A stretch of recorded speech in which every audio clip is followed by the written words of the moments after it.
Math की class में विभाज्यता के नियम में ये हमारा विभाज्यता के नियम का पार्ट 3 है और आज की क्लास में हम डिस्कस करने वाले हैं 7 से विभाज्यता और ये नियम नंबर 6 होगा। तो देखो 7 से विभाज्यता में 3 शर्तें होती हैं, आप ध्यान रखना। 7 से विभाज्यता में यहाँ पर हम 7 से विभाज्यता में 3 प्रकार के नियम पढ़ेंगे, यानी कि इसकी 3 शर्तें होती हैं। और पहली शर्त हमने यहाँ पर लिखी है कि किसी भी एक अंकीय संख्या की 6 बार पुनरावृत्ति, किसी भी एक अंकीय संख्या की 6 बार पुनरावृत्ति क्या होगी, 7 से विभक्त होगी। जैसे एग्जाम्पल में क्या कह रहा है, किसी भी एक अंकीय संख्या की और कितनी बार पुनरावृत्ति हो, 6 बार हो, तो वह संख्या 7 से विभक्त होगी। जैसे 1 1 1 1 1 1। तो देखो एक अंकीय संख्या है और कितनी बार इसकी पुनरावृत्ति हो रही है, 6 बार हो रही है। देखो 1 2 3 4 5 6, या हम लिख सकते हैं 2 को आप 6 बार लिख दो, 6। या देखो 3 3 3 3। ठीक है, तो नियम हमारा क्या कह रहा था, यानी कि 7 से विभाज्यता की जो पहली शर्त है वो ये है कि किसी भी एक अंकीय संख्या की अगर 6 बार पुनरावृत्ति हो रही है तो वह संख्या 7 से विभक्त होगी। देखो यही लिखा है, किसी भी एक अंकीय संख्या की 6 बार पुनरावृत्ति क्या होगी, 7 से विभक्त होगी। तो देखो इस टाइप से क्वेश्चन दे देगा आपसे कि 6 बार 1 1 1 लिखा होगा या 2 2 लिखा होगा या 3 3 लिखा होगा और पूछेगा कि यह संख्या निम्न में से किससे विभक्त है। ठीक है, या कह देगा कौन सी संख्या 7 से विभक्त है। तो आपको ध्यान रखना है कि अगर एक अंकीय संख्या है और 6 बार उसकी पुनरावृत्ति हो रही है तो वह संख्या क्या होगी, 7 से विभक्त होगी। तो इसके एग्जाम्पल हो जाएंगे। अब देखो यहाँ पर नोट भी आपको ध्यान रखना है, जो हमने नोट करके लिखा है कि ऐसी संख्याएं 3 से भी विभक्त होंगी, 11 से भी विभक्त होंगी, 13 से भी विभक्त होंगी, 37 से भी विभक्त होंगी और 1001 से भी विभक्त होंगी। आप ये ध्यान रखिएगा। अब देखो यहाँ पर दूसरी शर्त पढ़ते हैं। दूसरी शर्त में क्या कह रहा है, किसी भी द्विअंकीय संख्या की 3 बार पुनरावृत्ति। क्या कह रहा है, किसी भी द्विअंकीय संख्या की 3 बार पुनरावृत्ति क्या होगी, 7 से विभक्त होगी। अब देखो यहाँ पर संख्या कैसी होगी, द्विअंकी होगी, यानी 2 अंकों की संख्या होगी और उसकी कितनी होगी, 3 बार पुनरावृत्ति होगी। जैसे देखिएगा यहाँ पर एग्जाम्पल में 40 40 40। तो देखो द्विअंकीय संख्या है, आपने क्या कहा, किसी भी द्विअंकीय संख्या की कितनी बार, 3 बार पुनरावृत्ति। तो देखो द्विअंकीय संख्या है 40 40 40, कितनी बार पुनरावृत्ति हो रही है, 3 बार हो रही है। तो ये संख्या क्या होगी, 7 से विभक्त होगी। अगर हम दूसरा एग्जाम्पल लें तो 27 27 27। तो देखो यहाँ पर क्या है, ये द्विअंकीय संख्या है और 3 बार इसकी पुनरावृत्ति हो रही है, तो ये भी संख्या 7 से विभक्त होगी। इसका भी आप नोट ध्यान रखेंगे। क्या कह रहा है कि ऐसी संख्याएं 3 से भी विभक्त होंगी, 13 से भी विभक्त होंगी और 37 से भी विभक्त होंगी। तो आप ध्यान रखना है, क्योंकि 7 से विभाज्यता में हमें 3 शर्तें पढ़नी है। तो पहली शर्त आप समझ गए होंगे कि एक अंकीय संख्या की अगर 6 बार पुनरावृत्ति हो रही है तो वह संख्या 7 से भी विभक्त होगी, 3 से भी विभक्त होगी, 11 से भी होगी, 13 से, 37 से और 1001 से भी होगी। और दूसरी शर्त है कि द्विअंकीय संख्या की अगर 3 बार पुनरावृत्ति हो रही है तो वह 7 से भी विभक्त होगी, 3 से भी होगी, 13 से भी होगी और 37 से भी होगी। अब देखो यहाँ पर हम तीसरी शर्त देखते हैं। तीसरी शर्त क्या है कि किसी भी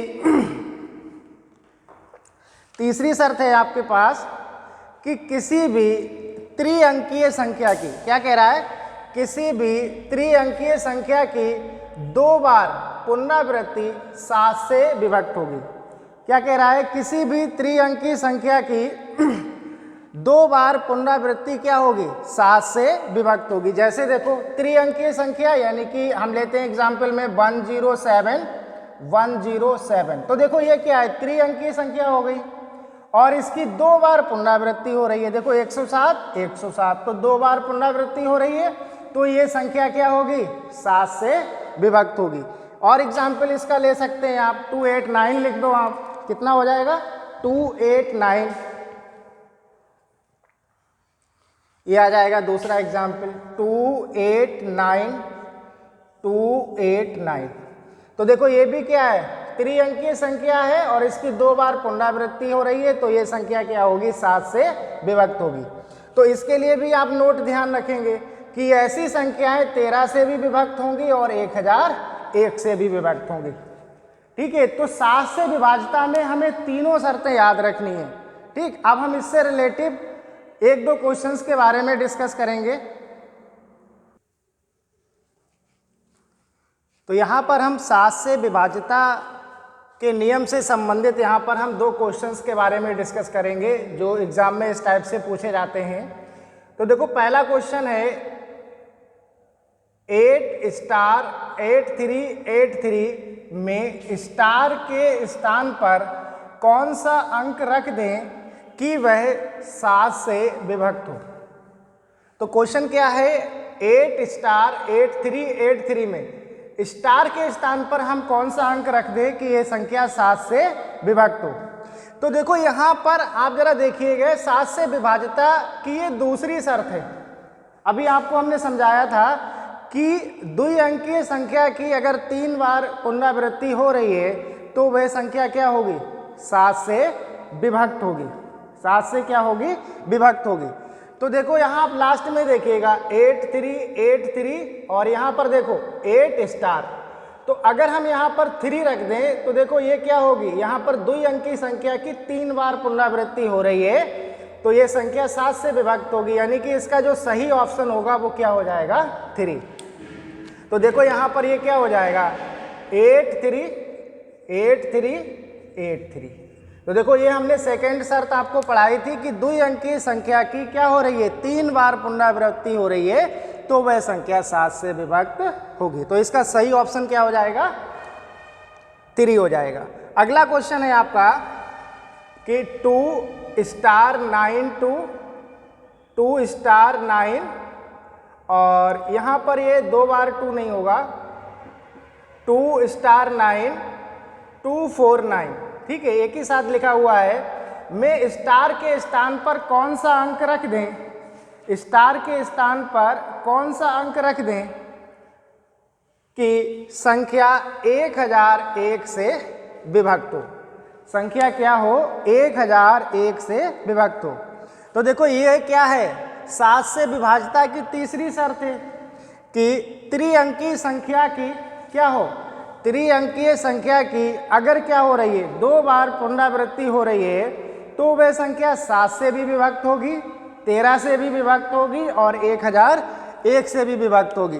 तो देखो लास्ट में देखते हैं क्या है, 249 और यहाँ क्या है 2*9। तो स्टार के स्थान पर अगर हम 4 रख देते हैं तो ये 7 से विभाज्यता की तीसरी शर्त हो जाएगी। देखो कैसे, 249।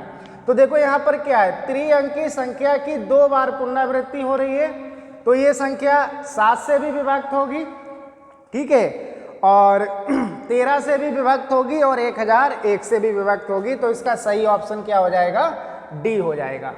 तो अगले क्लास में इसके जो शेष नियम हैं हम उनके बारे में डिस्कस करेंगे।